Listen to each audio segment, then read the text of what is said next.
Good morning, children. Today I am going to start a new chapter, that is chapter number 5, and name of this chapter is Laws of Motion. So firstly I will start from this question. Define the term force and state the various effects of a force can produce. Okay children, सबसे पहले chapter का नाम क्या है हमारा, laws of motion. तो यहाँ पे आपको मोशन के ऊपर स्टडी करना है. जितने भी मोशन के लॉज हैं, बेसिकली 3 लॉज हैं, उसमें वो कहाँ से लॉज आए, न्यूटन ने कैसे सोचा, ये सब आपको बताना है. सबसे पहले मोशन, कोई भी ऑब्जेक्ट मोशन कर रहा है तो क्यों कर रहा है. अब ऑब्जेक्ट मोशन कर रहा है फिर रेस्ट में आ गया तो क्यों आ गया. कोई भी ऑब्जेक्ट मोशन करते कर डायरेक्शन चेंज कर रहा है तो क्यों चेंज कर रहा है, इसके ऊपर हमको स्टडी करना है. So first question is define the term force, state the various effects of force and can produce. We know students about force. Force may be defined as an agency that is push or pull which changes or tends to change the state of rest or of a uniform motion or the direction of a motion of a body. And effects produced by a force, वैसे बहुत सारे effects होते हैं. Basically I will explain 3 effects. So force can change speed of an object. आप basically देखते हो अपने daily life में, ठीक है. कोई भी फुटबॉल है, आपने उसे किक किया, फिर डबल किक करोगे, फिर ट्रिपल किक करो. जितने बार आप जितने फोर्स से जब उसको किक करते हो उसकी स्पीड कंटिन्यूसली बढ़ती है. अगर आप उसको पैर से पुश करते हो तो उसकी स्पीड कम हो जाती है. ओके, तो फोर्स के इफेक्ट को डेली लाइफ में देख सकते हैं. Force can change the direction of motion of an object. Force can change shape of an object. So force can change the direction of motion of an object. Force can change shape of an object. Okay children, किसी भी football को kick करते हो, अगर आप right से kick करें तो लेफ्ट में जाएगा, लेफ्ट से किक करो तो राइट में जाएगा. तो आप फोर्स के थ्रू किसी भी ऑब्जेक्ट का डायरेक्शन चेंज कर सकते हो. एंड आप किसी भी बलून को लो, उसको अगर पुश करते हो उसका शेप चेंज होता है. रबर बैंड को स्ट्रेच कर रहे हैं तो उसका शेप चेंज हो रहा है. तो आप डेली प्रैक्टिकल देखते हैं. Force can change the shape of an object, force can change the direction of an object, force can change the speed of an object. अब आते हैं गैलीलियो के एक्सपेरिमेंट में, ठीक है. बट गैलीलियो के पहले एक और साइंटिस्ट था जिसने हमें फोर्स से रूबरू कराया, ठीक है. सब उसको साइंटिस्ट का नाम क्या है, Aristotelian. So what is Aristotelian law of motion. According to Aristotelian states that an external force is required to keep a body in motion. Aristotle ने क्या बोला, किसी भी ऑब्जेक्ट को मोशन में रखने के लिए हमको एक एक्सटर्नल फोर्स चाहिए. But that law is wrong. In practice only a force is required to counter the opposing force of friction.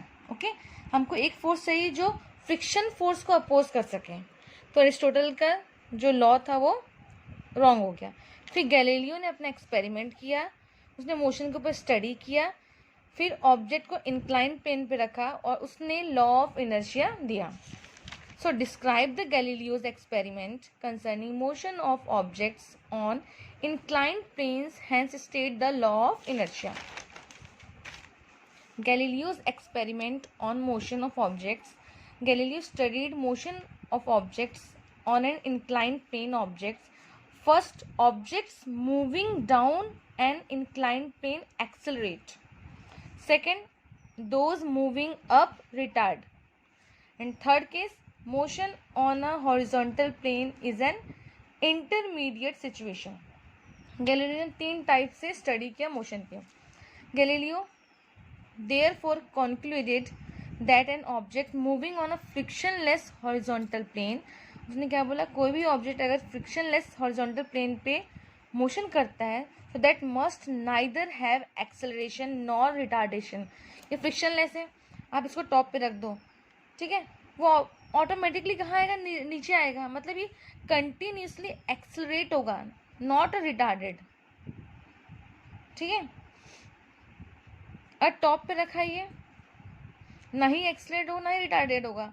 That is it should move with constant velocity, ना ही accelerate होगा ना ही रिटायर्ड होगा, ये continuously धीरे धीरे नीचे आएगा या फिर स्पीड में आता है, लेकिन इसके पास जो वेलोसिटी होगी वो कांस्टेंट होगी.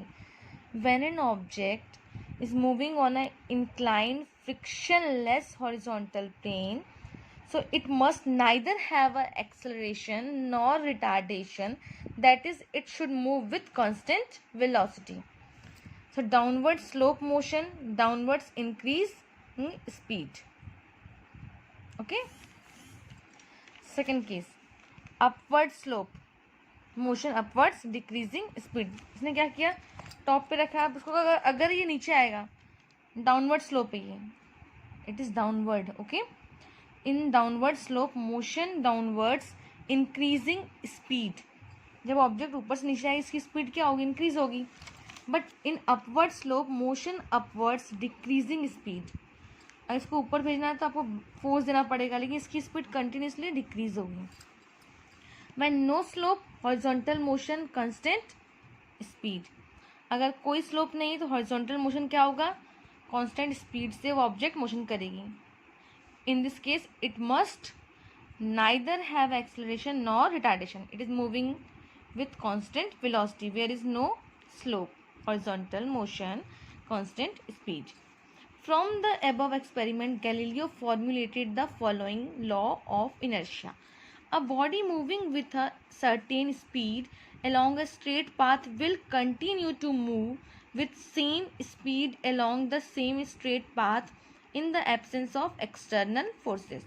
उसने क्या बोला, गैलीलियो ने 3 टाइप के केसेस पे मोशन डिस्कस किया, स्टडी किया. उन्होंने दिया फिर law of inertia. According to this law, a body moving with a certain speed along a straight path will continue to move with same speed along the same straight path in the absence of external forces. But children, you have to write the answer of this question because you have already studied on this topic, that is inertia. So you have to write the answer of this question. Define the term inertia. What are different types of inertia? Give one example of each type. So tomorrow I will check the answer of this question. Okay. Thank you very much and have a nice day.